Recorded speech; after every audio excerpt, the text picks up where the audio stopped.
តោះថ្ងៃនេះយើងមកដឹងពីវិធីក្នុងការinstall Arch នៅក្នុងម៉ាស៊ីនរបស់យើង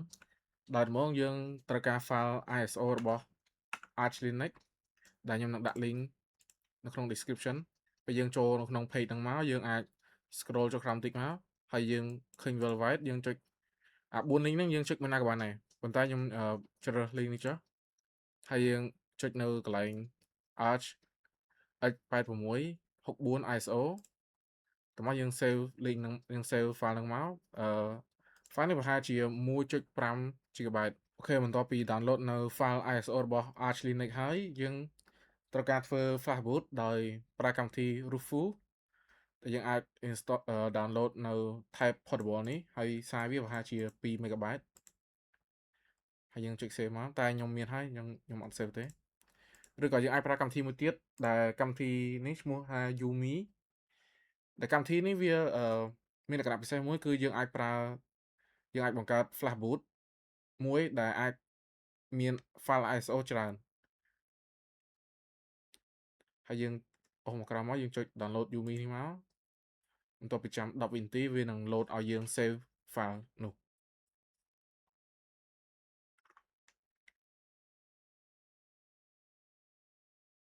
យើង save មកតែខ្ញុំមានហើយ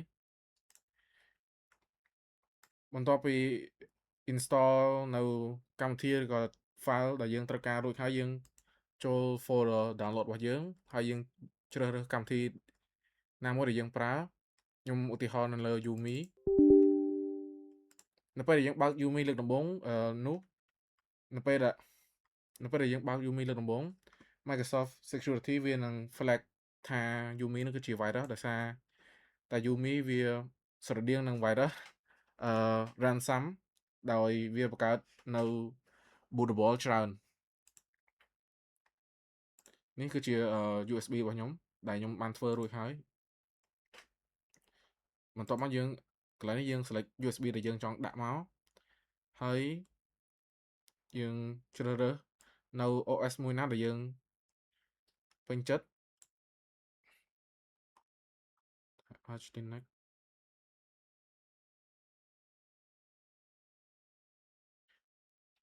នេះគឺ Arch Linux ដែលយើង browse មក download នេះគឺជា file របស់យើងប៉ុន្តែដោយសារខ្ញុំមានហើយអញ្ចឹងវាអត់ឲ្យ install ទៀតទេហើយមុននឹងពេលដែលយើងត្រូវការ flash ដែលមានចាប់ពី4 GB ឡើងហើយយើងត្រូវការ format វាឲ្យស្អាតនៅក្នុង flash នោះឥឡូវខ្ញុំឧទាហរណ៍នៅក្នុង Rufu ម្ដង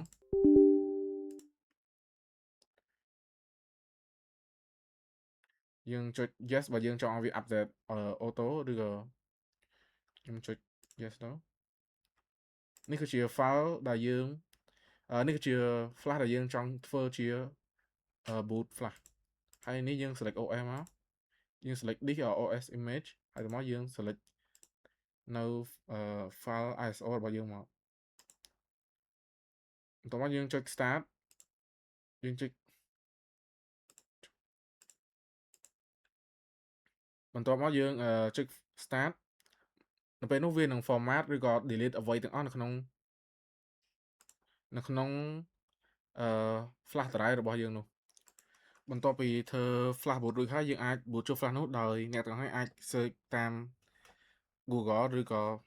internet បានបន្ទាប់ពីយើង boot ចូល flash នោះហើយយើងជ្រើសរើស command ទី1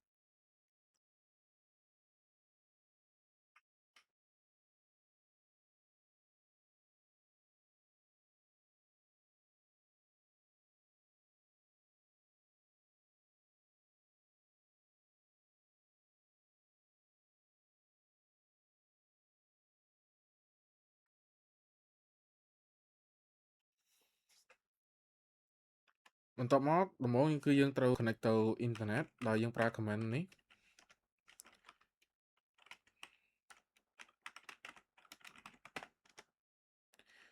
ប្រសិនបើអ្នកទាំងអស់គ្នាប្រើនៅ laptop វាអាចនឹងចេញនៅឈ្មោះរបស់កាត Wi-Fi របស់អ្នកទាំងអស់គ្នាហើយអ្នកទាំងអស់គ្នាគ្រាន់តែប្រើ command នេះឧទាហរណ៍ឈ្មោះដូចជាភាគច្រើនគឺ 1W LAN 0បន្ទាប់មក get network មកដោយសារតែខ្ញុំអត់មាន Advanced LAN 0 ហ្នឹងគឺចង់វាចេញអញ្ចឹងមកបន្ទាប់ពីចុច comment នេះរួចហើយវានឹងចេញឈ្មោះ Wi-Fi របស់អ្នកទាំងអស់គ្នាមកហើយថ្មយើងវាយ comment Advanced LAN 0 connect ហើយឈ្មោះWi-Fi របស់អ្នកទាំងអស់គ្នាដូចជាខ្ញុំឧទាហរណ៍ឲ្យ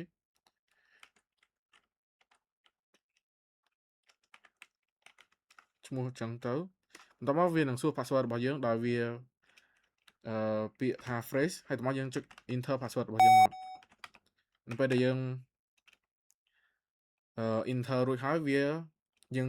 វាយ command exit ដើម្បីចេញបន្ទាប់មកយើងអាច clear បានបន្ទាប់មកយើងត្រូវធ្វើការ update ដោយយើងប្រើ command pacman .sy ពេលដែលយើង update ហើយយើងអាច clear ចោលបានទៅ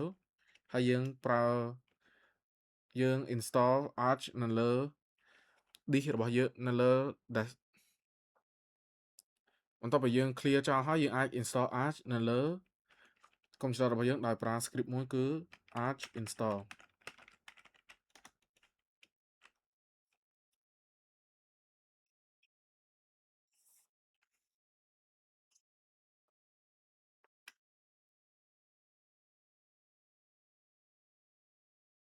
នៅពេលដែលយើង run script arch install ហើយយើងអាចចូលមកកម្មវិធីរបស់វា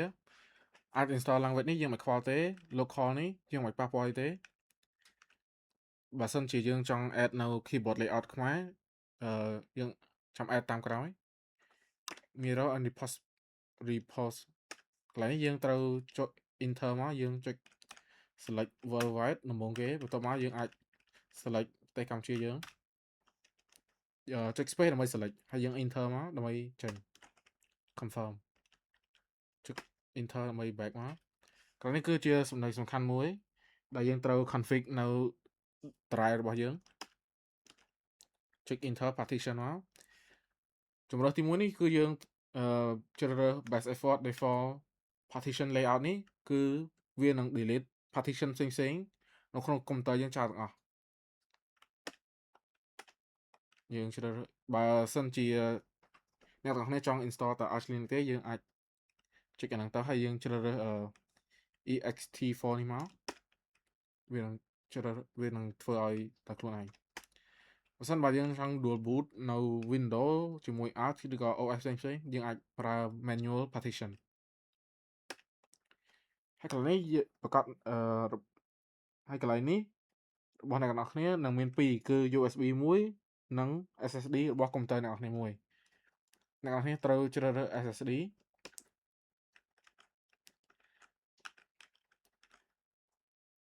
ហើយកន្លែងនេះបើសិនជាយើង reboot វានឹងមាន file របស់ Windows យើងកុំប៉ះពាល់យើងជ្រើសរើសអាណាដែលវា free បានហើយនេះវា status free អញ្ចឹងទៅយើង select លើហ្នឹងមកហើយកន្លែងនេះវាជ្រើសរើសថា partition ហ្នឹងវាមាន size ប្រហែលសម្រាប់ partition ទី1នេះគឺយើងជ្រើសរើស size វាចំនួន 1GB ដើម្បីឲ្យ boot ហើយសម្រាប់ partition នេះយើងជ្រើសរើស FAT 32 mount point គឺយើង /boot ហើយសល់ប៉ុន្មានអ្នកទាំងអស់គ្នាអាចជ្រើសរើសជា file ជា folder ដែលយើងអាចដាក់ access បានគឺជ្រើសរើសទាំងអស់មកដល់យើងចុច enter មកវាជ្រើសទាំងអស់ហើយជ្រើសរើស ext4 mount point /root confirm បើសិនជាអ្នកទាំងអស់គ្នា dual boot វានឹងមានpartition ផ្សេងៗទៀតប៉ុន្តែដោយសារខ្ញុំប្រើ Visual Machine វាមានតែប៉ុណ្្នឹងទេ swap នេះយើងកុំប៉ះពាល់ boot loader យើងកុំប៉ះពាល់ kernel យើងអាចជ្រើស Linux នេះក៏បានឬក៏ Linux ITS នេះក៏បានដែរដោយ Linux ITS នេះវា long term support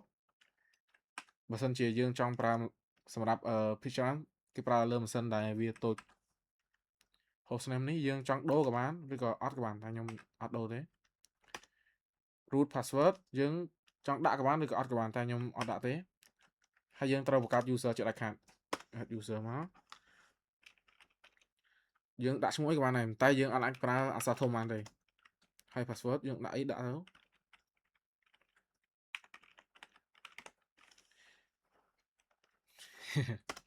password ខ្ញុំគឺ BOOBIE ចុច yes មកដើម្បីឲ្យយើងអាចមានសិទ្ធិក្នុងការប្រើ comment ផ្សេងៗបាននៅពេលយើង install រួច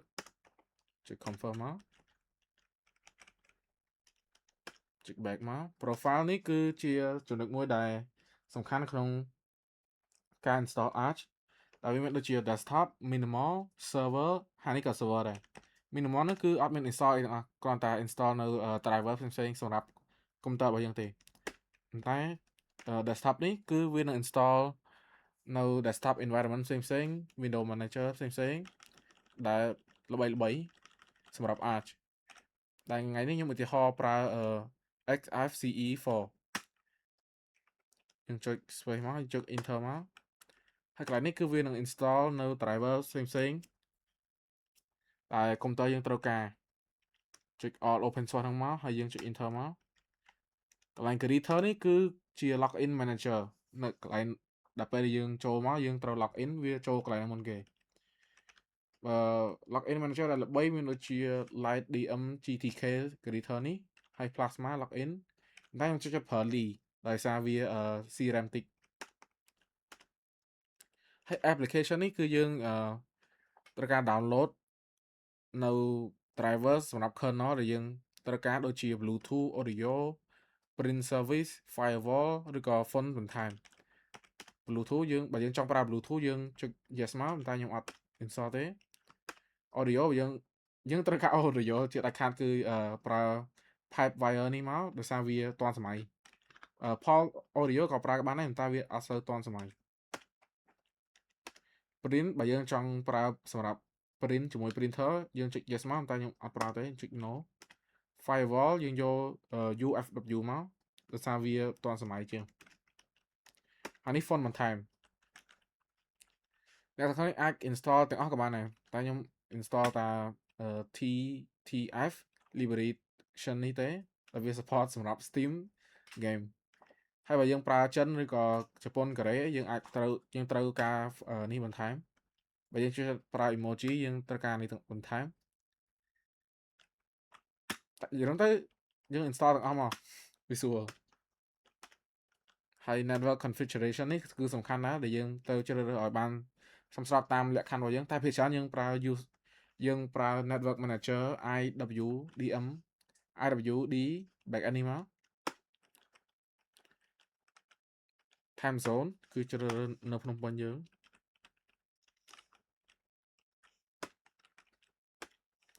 ភ្នំពេញ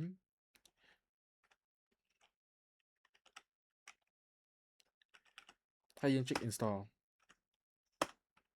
ហើយយើងរងចាំវា install ហើយប្រហែលជា5នាទីតាមអ៊ីនធឺណិតរបស់យើង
អូខេបន្ទាប់ពីវា install រួចហើយយើងវានឹងចេញ screen នេះហើយយើងចុច reboot system មកដើម្បីវា restart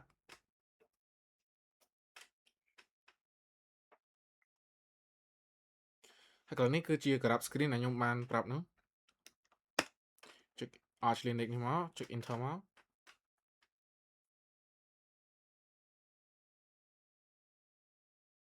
ហើយកន្លែងនេះគឺជា login manager ដែលយើងបាន install គឺ Lee បើសិនជាអ្នកទាំងអស់គ្នា install ផ្សេងពីខ្ញុំគឺវាខុសពីគ្នា ខុសគ្នាហើ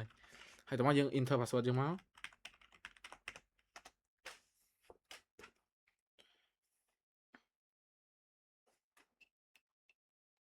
តោះអ្នកទាំងអស់គ្នាអាចប្រើនៅ Arch Linux បានហើយ